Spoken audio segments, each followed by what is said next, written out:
A battle fought again and again, yet victory seems so far away. A man forced to die over and over just to live another day. Time trapped in an endless loop, but one soldier breaks the cycle, carrying the impossible burden of saving the world on his shoulders. This is the story where death is not the end, but a new beginning. This is Edge of Tomorrow. The movie begins with Earth being hit by a meteor carrying alien creatures. These creatures are later called mimics by humans. Powerful, relentless, and intelligent, the mimics begin to spread across the globe, annihilating every region they touch. No nation's military can stop them, so the world unites. They develop a powerful battlesuit called the Angel of Verdun. This suit helps them win their first major victory against the aliens. Leading that legendary battle is a fearless soldier named Rita. She becomes a symbol of hope, an icon to soldiers everywhere. To continue the fight, an elite team is formed, with Rita as its commander. They prepare for a massive assault known as Operation Downfall. Meanwhile, we meet Major Cage, who is sent to meet Colonel Brigham, the mastermind behind this mission. Brigham informs Cage that tomorrow's battle will be bloody, with countless soldiers expected to die. And since he's the one who designed the operation, he wants Cage on the front lines to report every detail so he can't be blamed for what goes wrong. Cage wasn't a soldier in the traditional sense. He worked in military PR, broadcasting news, and promoting the war effort to the media. He was the face that revealed the combat suit to the world, so naturally the public trusted him, and he became a bit of a celebrity. But when Colonel Brigham orders him to join tomorrow's deadly mission, Cage is stunned. He flat out refuses. He's never been trained for actual combat, but Brigham doesn't care. As the conversation escalates, Cage snaps, saying, "I'm a major. You can't order me around. And if you try, I'll make sure the world knows what you're doing." Brigham doesn't respond. Instead, a group of soldiers tasers Cage unconscious on his command. When he wakes up, he's in an unfamiliar military camp where soldiers are training for Operation Downfall. An officer approaches him and bluntly says, "You're shipping out tomorrow." Cage protests. He demands a phone, says he's a major and shouldn't be here. But the officer calmly replies, "There's a letter here. It says this man will claim to be a major, he'll lie, and he'll try everything to avoid the mission. Don't believe a word he says. Make sure he goes." The officer was from another country and had no idea who Cage really was. He just trusted the letter. Cage is stunned. He realizes he's been set up. He's taken to a barracks where the rest of his squad is introduced. The officer mocks him. This guy claims he's a major, but he's terrified of going into battle. Says he doesn't know how to fight. I don't even know why he's in the military, but orders are orders. He's not allowed to leave. And then he adds, "If he tries to escape, you have my permission to do whatever you want with him." Cage tries to plead one last time, but the officer shuts him down and walks away. The next morning, Cage and the rest of the squad prepare for battle. They suit up in their exo armor, massive weaponized metal rigs built for alien combat. But here's the problem. Cage has no idea how to use his. When he nervously asks someone for help, the soldier just laughs, thinking Cage is joking. Everyone assumes Cage is just faking ignorance to dodge the fight. One soldier shrugs and says, "You'll figure it out in combat." Soon, they're airborne, flying straight into enemy territory. But as they approach for landing, a mimic strikes their dropship. Chaos erupts. The squad is forced to jump mid-air, and many die before even hitting the ground. The survivors are scattered, confused, and overwhelmed. Cage lands hard, surrounded by explosions and death. It quickly becomes clear this was supposed to be a surprise attack, but the mimics were ready. The whole mission was a trap. Through the chaos, Cage spots Rita fighting like a legend. She takes down a mimic and runs toward Cage.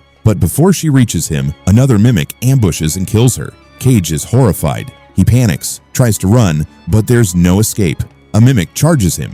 In a moment of desperation, Cage grabs an explosive and hurls it, blowing the mimic to pieces. For a moment, he feels triumphant, his first kill. But that moment doesn't last. A massive, blue-skinned mimic appears. It's unlike any he's seen before. Let me explain. There are two types of mimics. The orange ones are grunts, but the blue ones, they're called alphas. The alpha controls the others. It's faster, stronger, smarter. It lunges at Cage, ready to kill. But Cage sees a mine nearby. Without thinking, he grabs it and sets it off. The explosion kills them both. But then, something strange happens. As the alpha dies, its glowing blue blood splashes all over Cage. That blood seeps into his body. And suddenly, he wakes up again. Back at the army base, same bed, same moment, same officer barking orders. At first, Cage thinks it's just a dream, but when every little thing repeats itself exactly like before, he starts to panic. He realizes, somehow, he's gone back in time. He tries to warn everyone. He tells the officer about the ambush, about the mimics, about the deaths, but no one believes him. They think he's lying to escape the mission, so he's forced to fight again. And again, they die. Cage is killed by the same mimic and wakes up again at the camp. Now, he knows. He's stuck in a time loop. Every time he dies, the day resets. So, Cage starts using the loop. He learns from every death, memorizing where each mimic will strike, saving soldiers who used to die. He trains with the suit, perfecting every move, and every time he sees Rita die, it pushes him harder to change her fate. Eventually, after dozens of failed attempts, he manages to save Rita in one of the loops, but she notices something's off. Cage moves like he's seen all this before. She realizes he knows when and how the mimics will strike. So for the first time, Cage tells someone the truth. He tells her about the loop, and to his shock, she believes him. But even with that trust, they still can't survive long, because the battlefield is crawling with mimics. Eventually, they both die again. But before Rita dies, she says something crucial to Cage. If you survive this, find me. First thing. So when Cage wakes up again at the base, he sneaks out to find her. But Rita doesn't recognize him, because to her, they've never met. Cage tries to explain. He tells her about the loop, but it doesn't work. So she takes him to a scientist, someone who's been studying the mimics for years. The scientist listens and then explains, the creature Cage killed was an alpha.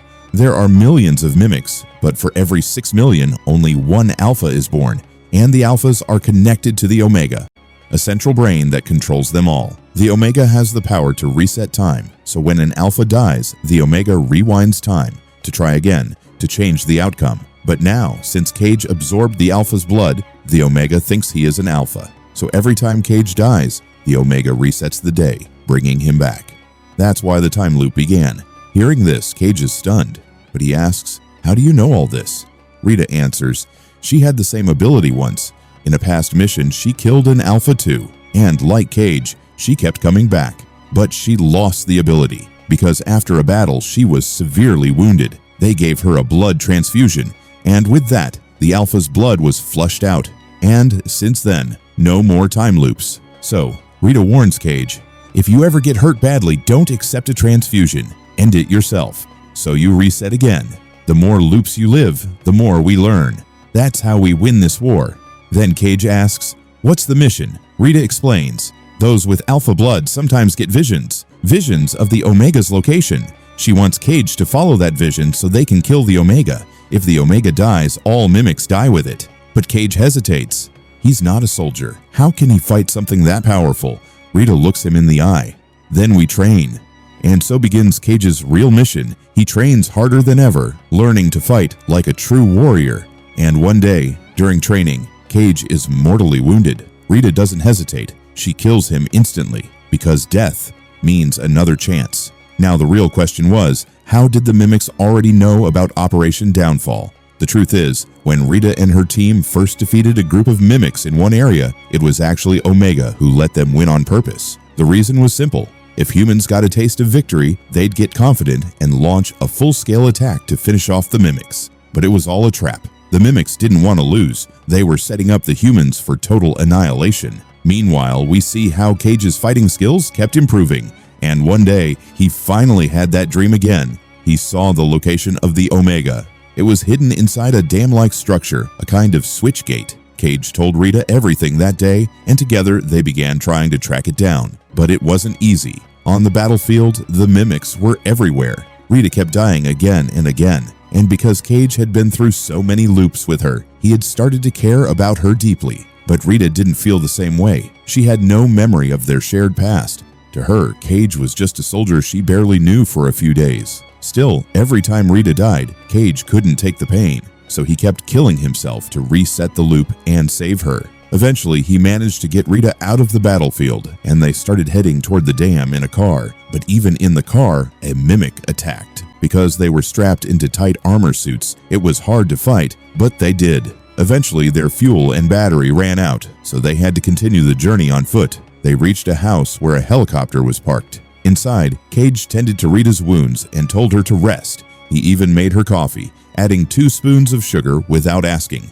That's when Rita realizes they've been here before, many times. She gets angry and demands the helicopter key, which Cage hands over silently. As she heads to the helicopter, Cage warns her not to, because every time they tried this, she died. But she doesn't listen, turns on the engine, and gets killed by a mimic again. When Cage resets again, he decides not to involve Rita anymore. Her death was becoming too painful to bear. So this time, he sets out alone, crossing the battlefield and taking the helicopter to that dam where Omega appeared in his dream. But when he gets there, the Omega is gone. Just then, an Alpha shows up at the dam, and Cage finally realizes the truth. The Omega had sent him that vision just to lure him in and drain the Alpha's blood from his body, because now Omega knew Cage's body carried Alpha blood, and before the Alpha could attack, Cage drowns himself in the water to die and reset. When he wakes up again, he tells Rita and the scientist everything. The scientist reveals he has built a device that, when attached to a living Alpha, can track the Omega. But there's a problem. Where would they find a living Alpha? Then Rita comes up with a solution. Cage still has Alpha blood inside him, so they can use the device on him. But there's another catch. The device is no longer with the scientist. It's now in the possession of the mission's commanding officer, the Colonel. Everyone knows the Colonel would never hand it over, since he has no idea what's really going on. So they make a plan to steal it. Following the plan, they approach the Colonel and with some clever tricks manage to get the device. But once outside, they're ambushed again and again by the Colonel's armed forces. During one escape attempt, Cage manages to activate the device on himself. And it works. He sees the exact location of the Omega. It's under the Louvre Museum in France. But while heading there, their vehicle is attacked again, and both Cage and Rita are badly injured and pass out. When Cage regains consciousness, he finds himself in a hospital, receiving a blood transfusion. Rita enters with a weapon, planning to kill him to reset the loop, but Cage stops her, telling her it won't work anymore. The transfusion has removed all Alpha blood from his body. Hearing this, both of them are devastated, because now, if they die, there's no second chance. Cage feels afraid for the first time. They leave the hospital and go to the team of soldiers Cage used to fight alongside. He tells them everything and asks for their help in killing the Omega, but they refuse. They've never believed Cage in the first place. Then Rita speaks up for him, and since those soldiers idolized Rita, they finally agree to join them. Then they board a plane and head toward the Louvre Museum. But this time, we see fear clearly in both Rita and Cage's eyes. As they approach the museum, a swarm of mimics attacks their aircraft. A brutal battle erupts between the soldiers and the mimics. One by one, the soldiers sacrifice themselves so Rita and Cage can reach inside. Wounded but determined, they finally enter the museum. There, deep underwater, they spot the Omega, but guarding it is a deadly Alpha. Cage tells Rita that he'll distract the Alpha, and while it chases him, she must kill the Omega. But Rita refuses. Cage's leg is badly injured. He won't be able to run.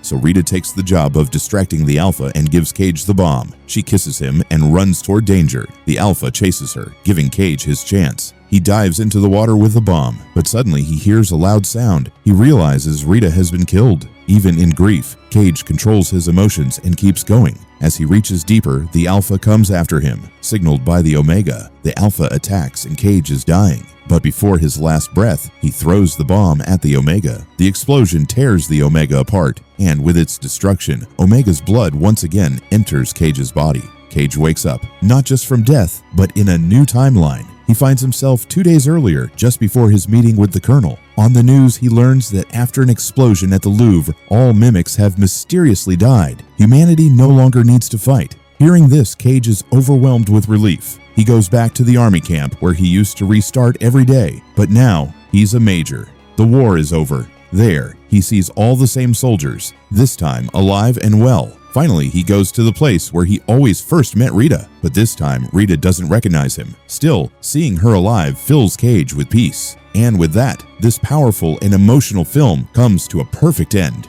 Friends, how did you like this story? Please make sure to comment and let me know. We'll meet again with a new story, a new video. Thank you.